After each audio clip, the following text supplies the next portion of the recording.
നമസ്കാരം. നടി ആക്രമിക്കപ്പെട്ട കേസിന്റെ അന്തിമ വിചാരണ പൂർത്തിയായതോടെ എത്രയും പെട്ടെന്ന് കേസിൽ വിധി വരും എന്നാണ് പ്രതീക്ഷിക്കപ്പെടുന്നത്. പൾസർ സുനിയാണ് കേസിലെ ഒന്നാം പ്രതി. 8ാം പ്രതിയാണ് നടൻ ദിലീപ്. മുൻവൈരാഗ്യത്തിന്റെ പേരിൽ നടിയെ പീഡിപ്പിക്കാൻ കൊട്ടേഷൻ നൽകിയെന്നാണ് ദിലീപിനെതിരെ ആരോപിക്കപ്പെടുന്ന കുറ്റം. 8 വർഷത്തിന് ശേഷമാണ് കേസിൽ വിധി വരാൻ പോകുന്നത്. കേസിൽ ദിലീപിന് ശിക്ഷ ലഭിക്കുമോ എന്നാണ് പ്രധാനമായും ഉറ്റുനോക്കപ്പെടുന്നത്. എന്നാൽ ദിലീപ് കുറ്റവിമുക്തനാകുമെന്ന ആത്മവിശ്വാസം പ്രകടിപ്പിക്കുകയാണ് ദിലീപ് അനുകൂലി കൂടിയായ സംവിധായകൻ ശാന്തിവിള ദിനേശ്.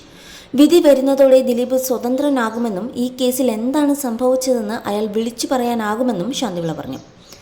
ദൈവത്തെ അമിതമായി കൂട്ടുപിടിക്കുന്ന ആളല്ല ഞാൻ. ഇക്കാര്യം ദിലീപിനോടും ഞാൻ പറഞ്ഞിട്ടുണ്ട്. ദൈവത്തെ ഇങ്ങനെ ബുദ്ധിമുട്ടിപ്പിക്കരുത്. അയാൾ എന്ത് പറഞ്ഞാലും പറയും മുകളിൽ ഇരിക്കുന്ന ആൾ കാണുമെന്ന്. അയാൾക്കിതാണോ ജോലി? ശിവക്ഷേത്രത്തിൽ തൊഴുതു നിന്ന ദിലീപിനെയാണ് ഒരു പരാതിയുടെ ക്ലാരിഫിക്കേഷന് വിളിച്ചു വരുത്തി 88 ദിവസം ജയിലിലിട്ടത്. നടി ആക്രമിക്കപ്പെട്ട കേസിന്റെ വിചാരണ പൂർത്തിയായിട്ട് അവധി കഴിഞ്ഞ് കോടതി തുറന്നാൽ ഈ കേസിന്റെ വിധി വരും. വിധി വന്നാൽ അതിജീവിത ഹൈക്കോടതിയിൽ പൊയ്ക്കോട്ടെ. ആദ്യത്തെ വിധി കഴിയുമ്പോൾ ദിലീപ് സ്വതന്ത്രനാകാമല്ലോ. അയാൾക്ക് പറയാനുള്ളതൊക്കെ പറയട്ടെ. എന്തൊക്കെയാണ് ഇവിടെ സംഭവിച്ചതെന്ന്. എന്തായാലും ദിലീപിന്റെ 25 കോടിയെങ്കിലും തീർന്നു കാണും. അയാളുടെ സിനിമാ ജീവിതം അവസാനിച്ചു. ഇത്രയും മാനസിക ടെൻഷനിൽ നിൽക്കുമ്പോഴാണ് അയാൾ സിനിമകളിൽ ഹ്യൂമർ ചെയ്യുന്നത് എന്ന് ഓർക്കണം. ഒരു മനുഷ്യനെയും ഇങ്ങനെ വേട്ടയാടരുത്.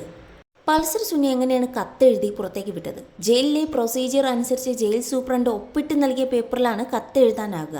തിരിച്ച് അദ്ദേഹത്തെ തന്നെ ഏൽപ്പിക്കുകയും വേണം. ഇതൊന്നുമില്ലാതെ എങ്ങനെ കത്തെഴുതി പുറത്തേക്ക് കൊടുക്കാൻ സാധിച്ചു? പൾസർ സുനി ഫോണൊന്നും കൊണ്ടല്ലല്ലോ ജയിലിൽ പോയത്. അയാൾ അവിടെ വെച്ച് സെൽഫോണിൽ ദിലീപിനെ വിളിച്ചു. അയാൾ എടുക്കുന്നില്ല. പരിചയമില്ലാത്ത നമ്പറിൽ നിന്നും വിളിച്ചതിനാലായിരിക്കണം ദിലീപ് ഫോൺ എടുക്കാതിരുന്നത്.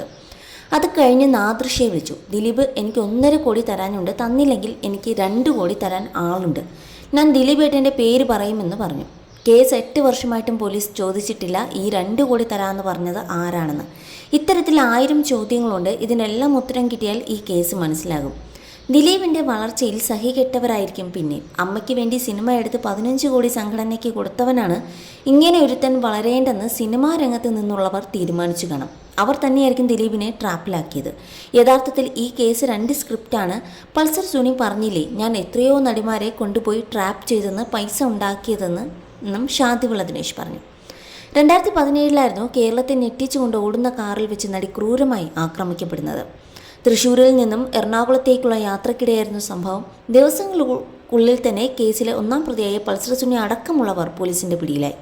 പിന്നെയും മാസങ്ങൾ കഴിഞ്ഞാണ് കേസിൽ നടൻ ദിലീപ് അറസ്റ്റിലാകുന്നത്. 88 കഴിഞ്ഞാണ് ദിലീപിന് ജാമ്യം ലഭിച്ചത്.